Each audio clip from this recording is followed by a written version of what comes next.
Hello everyone!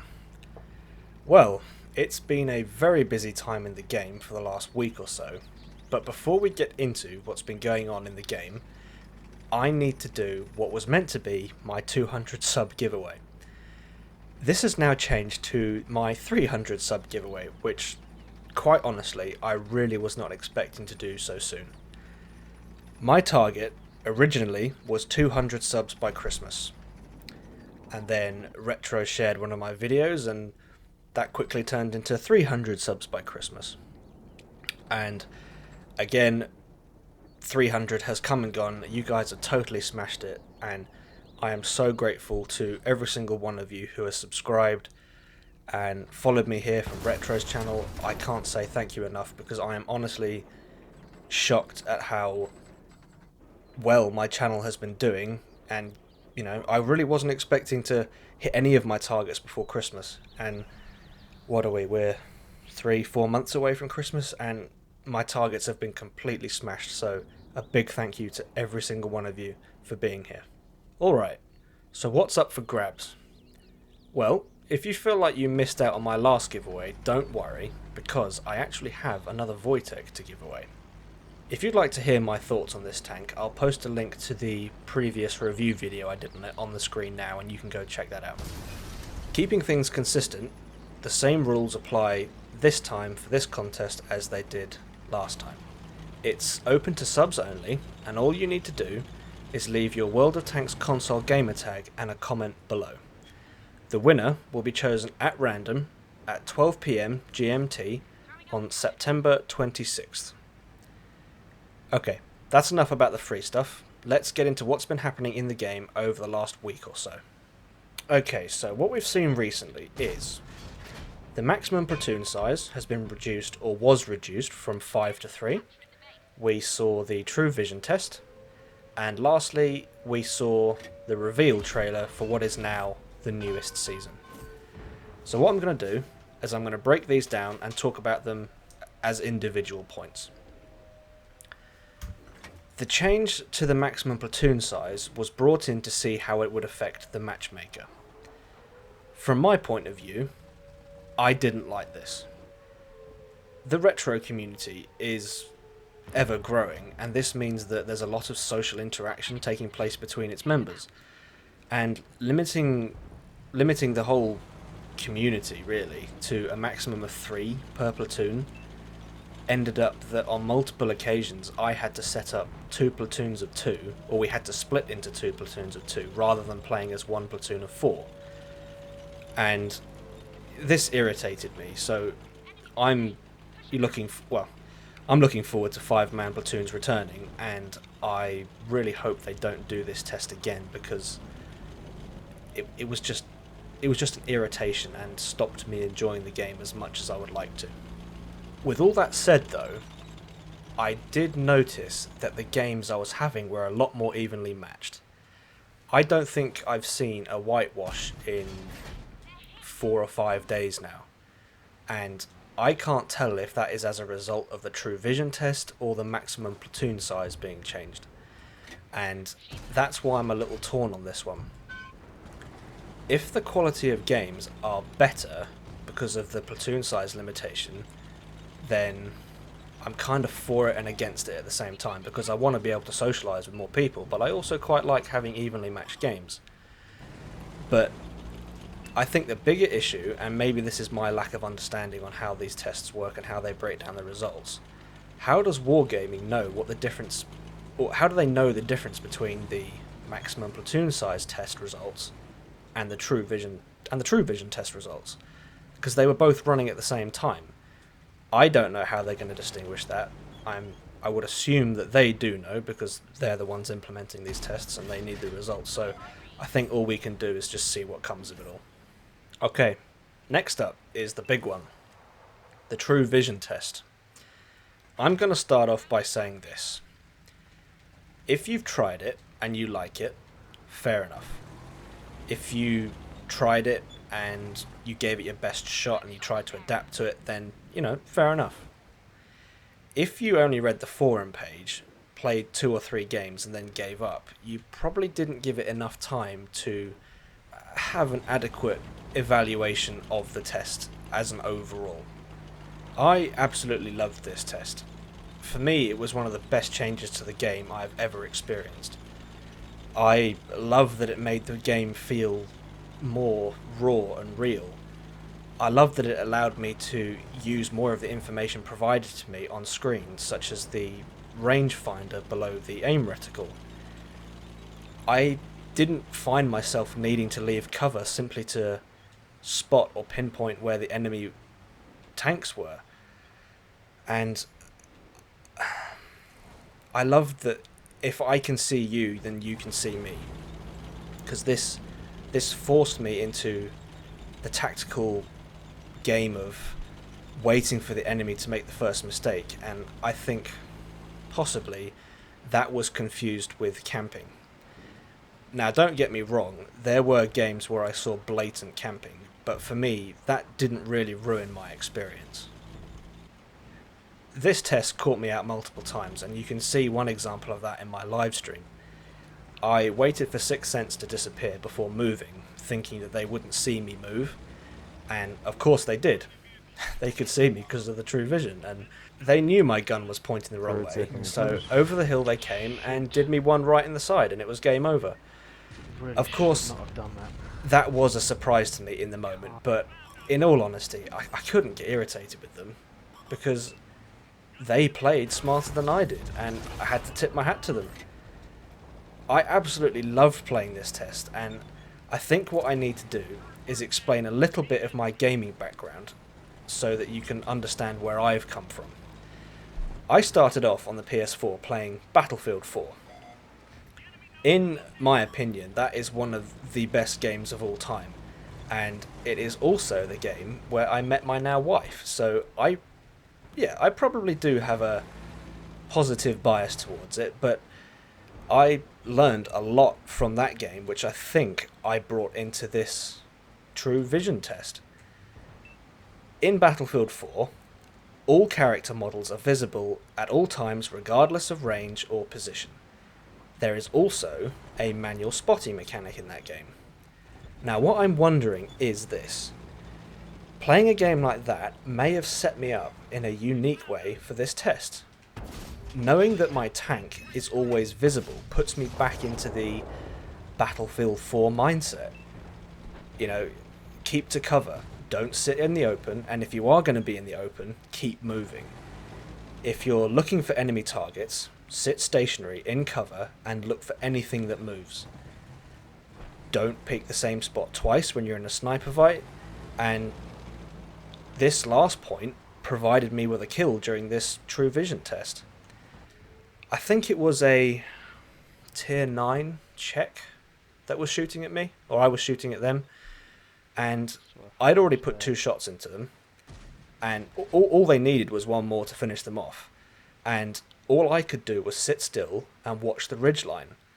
Now, if they'd poked out in a different place, that would have made my job so much harder, and, you know, my job is to kill them. If they'd poked a different place, I probably wouldn't have seen them. But they decided to pick the same spot twice, and that was the risk they took, and as a result, my shot took him out of the game. Sitting still and just watching is another one that I used a lot during this test. I found that the biggest giveaway was movement.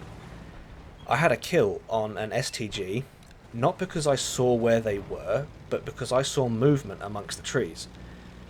I noticed that this also worked in the opposite way around. Sitting still meant that I completely missed targets that were sitting in plain sight, and what impressed me the most during this test was just how well existing vegetation hid tanks. Wow, see, that's what I mean. SU-130 hiding in plain sight. He was right in front of me. Did I see him? Nope. Yeah, I didn't see it. For TDs, sitting in a bush with a camo net and binos has always been the thing to do. But during this test, you really, really had to, and I was super impressed with how well the camos that you can apply to the tanks worked in conjunction with the existing vegetations on the map. I think I had one game where there were two SU-130 PMs sat next to each other, and one of them had a woodland camo on, and the other one had the, I think it's a pink, a bright pink and blue camo scheme.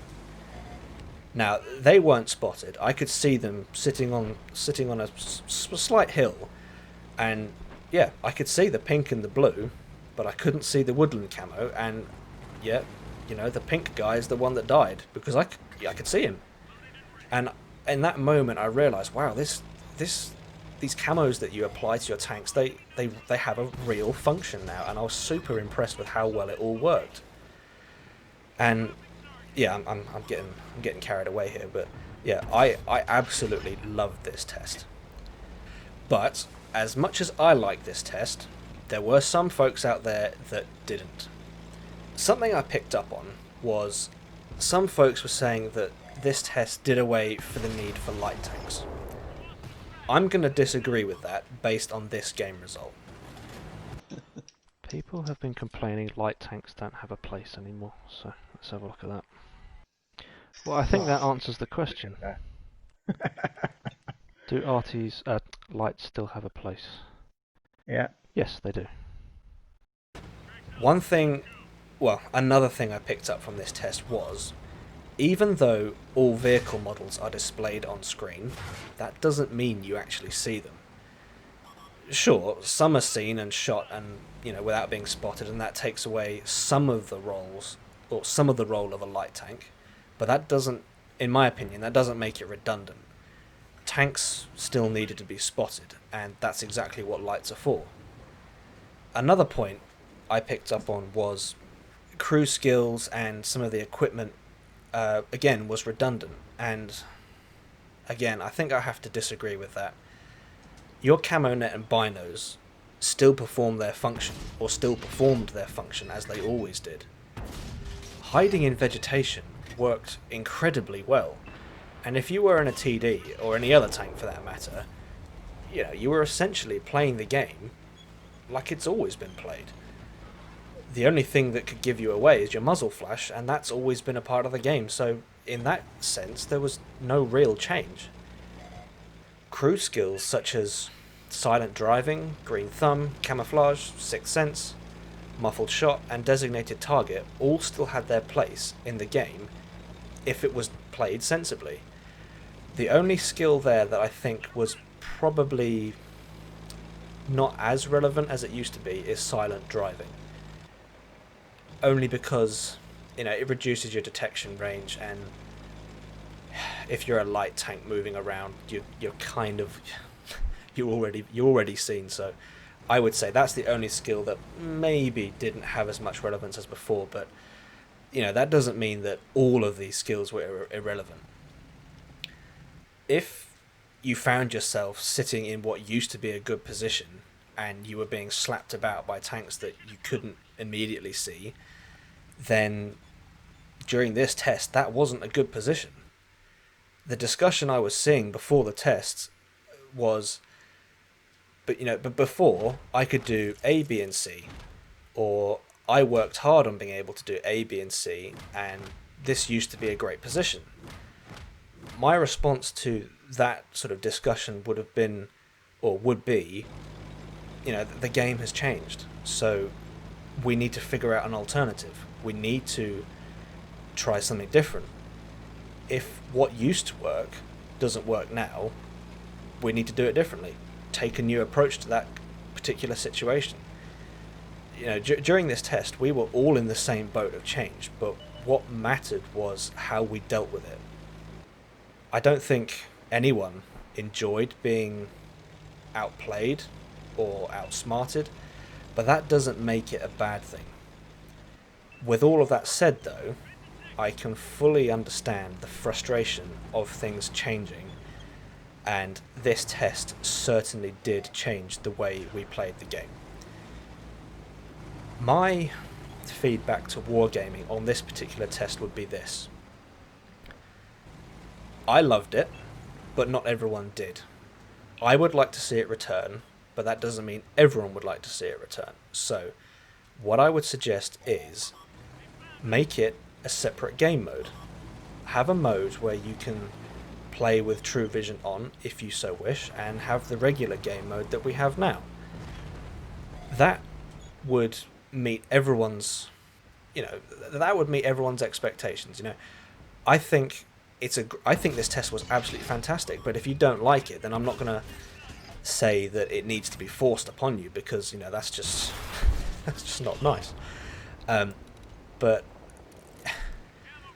at the very least, it could return as an event, over a weekend or something. But I would say, best case scenario, I would like to see this as its own game mode, because I think it's absolutely brilliant, and it would be a shame not to see it again, because it was an incredible amount of fun for me, and various other people as well.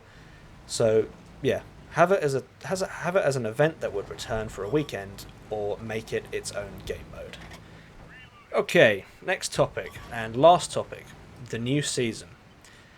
The reveal trailer revealed to us what the new season is now going to be. That is sponsored by Hot Wheels, and I'm sure all of you watching this now have already downloaded the update, logged in, and taken a look at the new garage. I have to say, I am very, very pleased that I am no longer looking at this, but I am now looking at something that resembles what we used to have.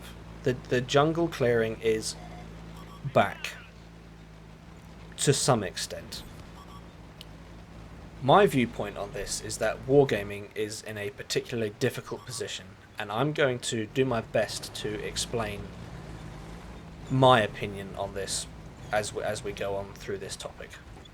What I think has happened is 2019 saw the introduction of mercenaries, and that created a massive exodus of players, because we went from having a game that we, for the most part, we all liked, and suddenly this bombshell of just utter bullshit tanks came out of nowhere, kind of T-boned us a little bit, and players just thought, right, that's it, I can't handle this mercenary stuff, and I'm guessing that was a bad financial year for them. So I'm guessing that with these seasons they have taken a new approach to the business, and they need to recover from the year 2019. They have a video game that primarily has older generation players. They are also running a business that needs to make money. So if I were sitting in their meetings or whatever, I would be asking the question, what business approach can we take that will appeal to younger players while also triggering some kind of interest or nostalgia for older players? And I think the answer is exactly what we have now. WWE, or what the content of the WWE season contained, not the newer, modern wrestlers, from my understanding. It contained, Andre the Giant, old school stuff. Hot Wheels contains a little bit of that as well. I think Hot Wheels has been around since 1968. So if you were a kid in the late 70s, the early 80s, 90s, you've probably got memories of these little toy cars. So they're trying to trigger nostalgia while also making the game appealing to younger players. And I think that's what's going on here. While I don't necessarily agree with this approach, I think they have to, because they're trying to recover from a year of financial loss. And like Retro has said in his video, the veneer that is applied to the game changes, but the core mechanics of the game, for the most part, don't change. We have tests and weekend events and all that, so that kind of changes the game a little bit, but for the most part, the game is consistent. If these seasons appeal to you, then that is great. If they don't, then that's okay too. I think what we need to be careful of is our default approach to wargaming. If our default approach to wargaming is they never listen to us, they'll do anything they can to make money from people, then yes, I can understand the interpretation of this current season being nothing but pure disappointment, and more people saying, oh, they want to give up because they've lost hope in wargaming. What I think has happened is wargaming has listened to the community, but we cannot expect to get everything exactly the way we want it. As much as I agree that Hot Wheels isn't tanking related, I don't think it is as bad a concept as the made up bullshit tanks that were the mercenaries. Both sides need to compromise, and I think wargaming has had to compromise. I'm pretty sure the hardcore tanking nerds at wargaming aren't overly pleased with Hot Wheels either, or WWE. But they have to compromise. Like everything, there's always a compromise. And I think what we need to do as a community is also compromise, because what I'm seeing is no compromise whatsoever. It's just I didn't get what I wanted to see, therefore I'm gonna pack in the game. I think we need to compromise a little bit and understand that maybe there's more going on in the background that we're not privileged to, and that's the approach I want to take. That's the optimistic approach I want to take, because I want to enjoy this game. So I'm going to make the choice to look at this in a positive way and do my best to enjoy it as much as I can. Right. That just about does it for this overview of the recent changes, tests, and reveals. As always, please leave a like if you've enjoyed this and let me know what your thoughts are down below. I think we have many discussion points here, and I am very keen to engage with anyone who has an interesting point of view and wants to discuss things further. So yeah, leave a comment down below and let me know what you guys think. As always, I hope you're all still keeping safe, and I will see you on the battlefield.